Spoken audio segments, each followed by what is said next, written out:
February 3rd, 2012.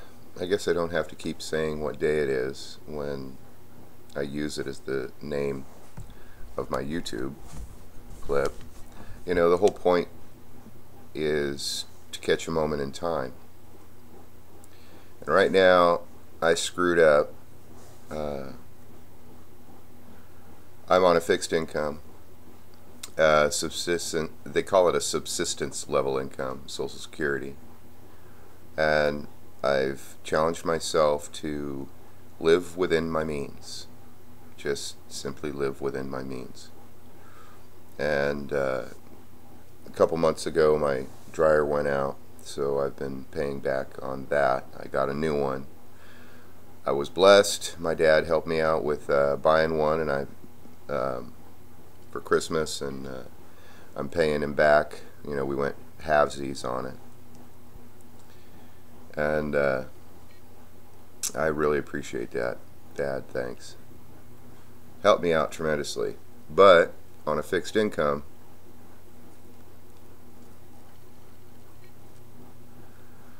any upheaval, and it throws the whole ship out of whack.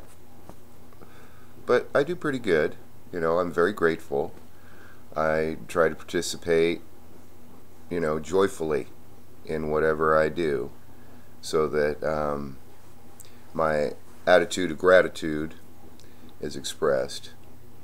However, I'm really frustrated, and I find it, you know, funny that I go back through my mind and I relive other experiences that have made me angry. And what's interesting is that the only ones that I go back to are the ones that are still yet to be resolved.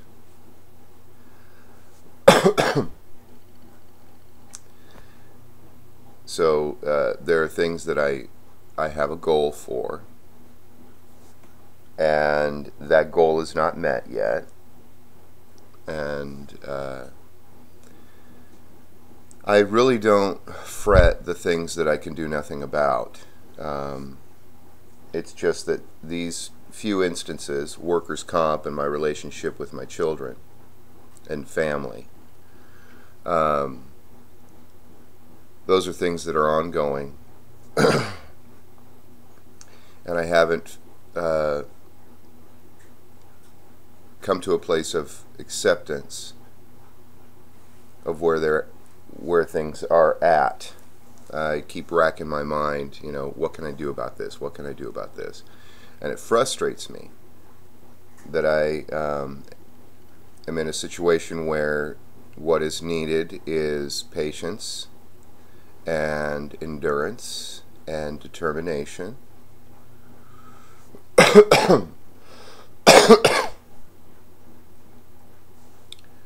So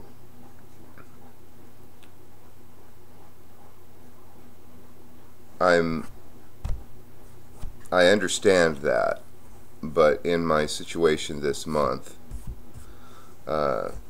waiting for the next check so that I can pay my bills and then set my budget for the rest of the next 30 days, I think about these things because they're equal in frustration to me.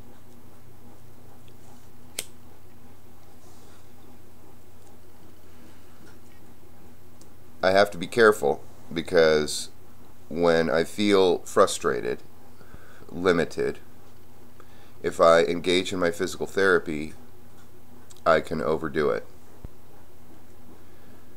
And it doesn't help that I ran out. I have a specific diet, and I ran out of what I usually eat. I'm not starving. I have backup, but it's truly a backup. It's secondary food. It's food that I really don't want to eat, that's not pleasant for my digestion. And so I'm not going to starve. It's just that, you know, I ran out of food.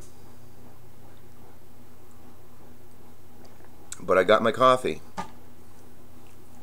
and I got my smokes. So I ran across this in this excerpt in Toynbee's historical study. This is the abridged version.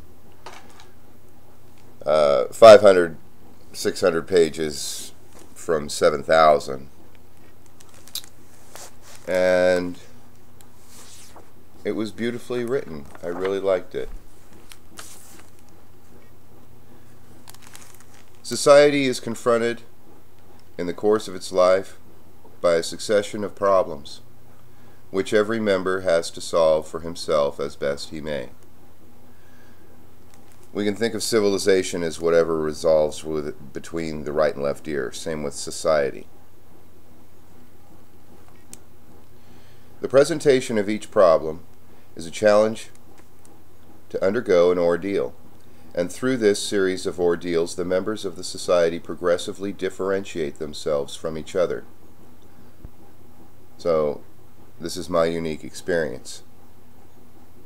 On each occasion, some fail, while others succeed in finding a solution, and again, some of the solutions found are imperfect or commonplace, or inimical to success in solving subsequent problems, while others are exact or original or fertile in possibilities of further progress. As ordeals follow ordeals, some members of the society at some moment fail to adjust themselves and fall by the way. Others struggle on, strained or warped or stunted. Others grow in wisdom and stature, and in making their own way discover new adventures for a general advance of the society to which they belong. Throughout, it is impossible to grasp the significance of a particular member's behavior under a particular ordeal without noting the similar or dissimilar behavior of his fellows, and without viewing the successive ordeals as a series of events in the life of the whole society. That was very telling for me and inspirational, because ordeals seem all too common for me. And then I read this. A civilization is an intelligible field by comparison with its component communities, nations, city-states, millets, castes, or what else these components may happen to be. Metaphorically thinking, there are different nations, city-states, millets, castes, depending upon our values within us, concepts, ideas that take precedence, have a role and a position in our life, that construct our life individually within us. In general, a larger unit of study is likely to be more intelligible than a smaller one, considering that nothing can be completely intelligible short of the sum total of reality. This is very key. This is an important aspect of what he's of being able to perceive reality. This, however, cannot be intelligible either, because things are intelligible only to minds, and ex hypothesi there would be no mind outside the sum total of reality to be the subject of this object. Accordingly, the intelligibility of phenomena on whatever scale can never be more than partial and imperfect. This indicates that a civilization is an intelligible field of study in a relative sense only. So, intelligible means understandable somewhat. That's, generally speaking, intelligible means we can understand it. In a relative sense only. So we can only understand another person and what they're going through in relationship to multiple and various aspects of their life. And that's what I try to share here, is that there are multiple and various aspects of my life transpiring that are all influencing each other. And it is through that that we can get an overall view. What this also requires is a personal human experience that is identified. I think the term might be empathy. We can empathize with another person, where we actually experience what the other person is experiencing.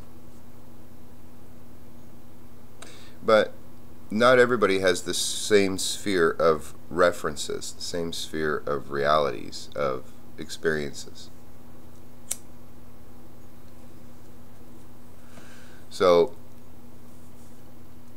when it comes to, say, the judicial system and the workers' comp system, I don't have a lot of experience there, but other people do. I don't have a problem admitting that I don't have a lot of experience, and I don't have the techniques. I don't have my civilization between my right and left ear. My society does not employ the same values that I meet there in the judicial system. And I have to be very careful. Just because I can adapt doesn't mean what I adapt to is good for me, or anybody, as far as I'm concerned.